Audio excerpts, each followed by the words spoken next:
Hey YouTubers, it's Charlie. This is going to be my Winter Soldier review. I know a lot of you have been asking for it for a while, but we just got it in the United States because reasons.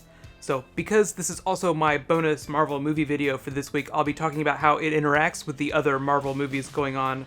And, in case you didn't know, Agents of S.H.I.E.L.D. next week is going to follow up directly on the events that happen in the end of this movie. Be sure to subscribe to get my video if you're finding me for the first time, and feel free to suggest what you think my next bonus Marvel movie video should be about. So time to speechify some Winter Soldier. I'm going to start with my top 5 moments, then I'll do my review, and then I'll talk about interactions with other Marvel movies. So careful for spoilers if you haven't seen it yet, but here, I'll wait just a second. Here we go. Number 5, the Arnim Zola reveal. Anyone who's read the Winter Soldier comic was totally not surprised by any of this, but there's a couple reasons why this was really awesome and super important for what's going to happen next year in Age of Ultron. But it was so funny watching Captain America react to him after punching that monitor. That's one of the things that gets overlooked when you talk about these kinds of movies, the humor. The comedy in this movie was mostly a continuation of the jokes you saw in Avengers, Captain America reacting to things. That would actually make a really awesome Fine Brothers video, Captain America reacts to the internet. Of all the things he reacted to, him reacting to Arnim Zola was one of the best. The other big thing to take away from this is the concept of AI in the Marvel Universe. I'm talking about Ultron next year. Arnim Zola basically uploaded his consciousness into those databanks. Do not get me started on the plot holes and why he didn't jump from system to system, but think about this algorithm too that he created and how it relates to Ultron's core operating mission: get rid of all humans. I'll talk more about that after my review when I'm talking about other Marvel movies. Number 4, all of the Captain America Winter Soldier fight scenes. If it wasn't clear, the Winter Soldier is totally juiced up on Super Soldier Serum just like Captain America. Not the same one that he got, but Bucky, for all intents and purposes, is just as quick and just as strong. Watching two super fast, super strong people fight is really hard to pull off without looking ridiculous, but they did an amazing job. Think about it from another angle. What if you and the person you were fighting never got tired and were almost indestructible? It's like the Hulk fighting Thor. It could totally look like comedy if you're not careful.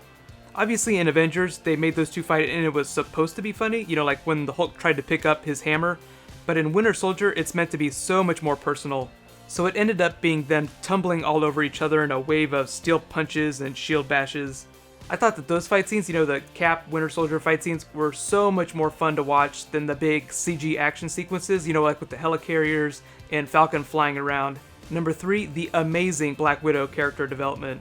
In case you didn't know, Black Widow is probably going to be the first female standalone movie they're going to do. No release date announced, but after this movie, she'll have way more time baking in the oven on screen than any other female Marvel character. And as much as I want to see her get a Phase 3 movie, it does feel like Doctor Strange and Black Panther are better candidates. It was really the task of this movie to make her character feel like a real person. In Avengers, she was forced to share all that screen time with the Dream Team, so with the exception of her Hulk and her Loki scenes, she was pretty forgettable, along with Hawkeye. But Winter Soldier was totally a Black Widow slam dunk. Scarlett Johansson is a great actress, and I think she just got a chance in this movie to be a person as opposed to window dressing. So I'm going to save Black Widow movie talk for a future video, but essentially after Avengers 2 or Avengers 3, it's definitely going to happen for her. Number 2, the Avengers Age of Ultron post-credits scene. The Age of Miracles. I just love that Baron von Strucker line. If you didn't catch it too, he's basically treating Hydra the same way that the Red Skull treated Hitler and the Nazis in that first Captain America movie. It's like he's playing on a whole other evil level. When he talked about S.H.I.E.L.D. and Hydra being two sides of a coin that's no longer currency, he was foreshadowing the galactic conflict that the Infinity Gems are going to bring. It was also kind of timely given that we have the first galactic Marvel movie coming in the fall. Consider the bar for superhero wow factor officially raised. As for the special effects for Quicksilver and Scarlet Witch, I thought they were interesting. They've already taken a ton of pictures of them on the set of Age of Ultron. I'm going to withhold judgment on those two until I see them with completed special effects and color grading though. That's just basically where they make the movie look all shiny and nice. But here's the weird part, because Marvel can't use the word mutant and they can't use Magneto, they're changing their backstories, which is a little weird for their characters, but I'm going to withhold judgment until I actually see the movie. And my number 1 moment, Captain America totally destroys S.H.I.E.L.D. He had a little help, but with Nick Fury going after Hydra survivors guerrilla style, and everyone kind of going their separate ways, it seems like S.H.I.E.L.D. will be in rebuilding mode for a long time. And all this Hydra stuff going on is basically the explanation for why they weren't in Thor the Dark World or Iron Man 3. They kind of blew up the Triskelion too, but what I think is going to end up happening after this is that Maria Hill will kind of take over the home base day to day while Nick Fury is off the grid. But there's still all those other S.H.I.E.L.D. agents like Sharon Carter and everyone on Agents of S.H.I.E.L.D. I'll talk more about the blowback from this as it affects other Marvel movies and TV plots, but this was such a huge deal. I'll be super pissed if S.H.I.E.L.D. is totally back to normal by the time Age of Ultron rolls around. Marvel does a really great job with continuity, so I don't think that's going to be the case. But now it's your turn. Let me know, what was your favorite moment, and how long do you think it's going to be before S.H.I.E.L.D. repairs itself? Before we'll see S.H.I.E.L.D. in another big movie? I totally gave the movie a solid A as an amazing follow-up to the Avengers. It's really like the most direct sequel to an Avengers movie that there's been. Iron Man and Thor by themselves always had very little interaction with S.H.I.E.L.D. at an organizational level, but Captain America has basically been working for them ever since the Avengers.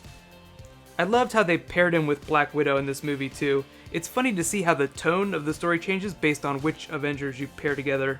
The movie itself was all about identity, but it didn't completely answer the biggest question that it asked, who am I?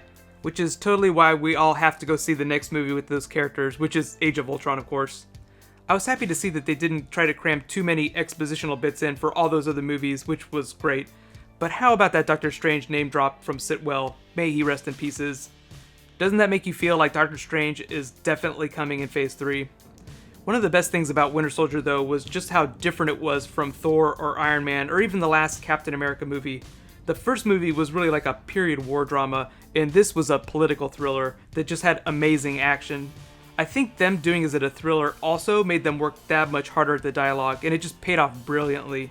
Punching and kicking stuff is a lot of fun to watch, but I'm not 10 years old anymore, so I need amazing characters to keep me watching.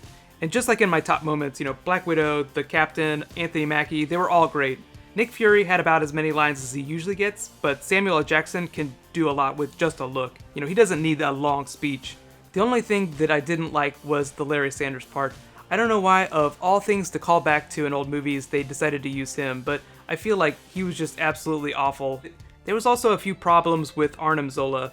Logically, if he was an AI and was affecting all of S.H.I.E.L.D. systems, why didn't he move his consciousness to the cloud? Back in the 70s, pre-internet, he would have been stuck in that basement. But now in the age of information and distributed processing, why didn't he just live on servers all over the globe? I think the answer to that is that they wanted to save that kind of spectacle for Ultron and Avengers 2. But let me know what your final thoughts are on the movie, love it or hate it. What we really need to talk about now is how everything that happened affects what's coming next, namely Age of Ultron, Agents of S.H.I.E.L.D. Season 2, and Captain America 3. So right off the bat, let's talk about Arnim Zola's algorithm as it applies to Ultron. The algorithm was designed to evaluate the sum total of everyone's lives on the planet and assess them as threats. Ultron, in the comics, decides that humans in general are just too big of a threat to be allowed to live. Thus his kill all humans mission begins. Here's the big question, does that mean that Arnim Zola's algorithm is going to be what evolves into Ultron? Ultimately, I don't think that's the case. The rumor is that Ultron will be an AI created for the military that just becomes self-aware like Skynet and does what machines do, creates the most efficient system possible, and humans, being fundamentally flawed, just aren't part of that equation.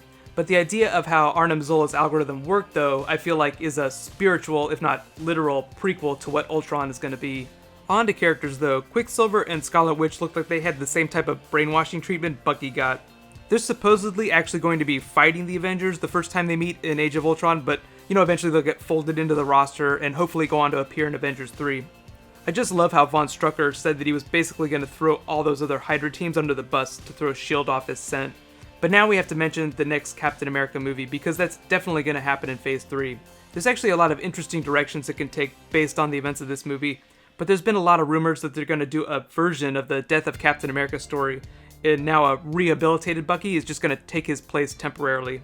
I've already talked a lot about potential Captain America 3 stories, so I'll post a link to that video at the end of this one.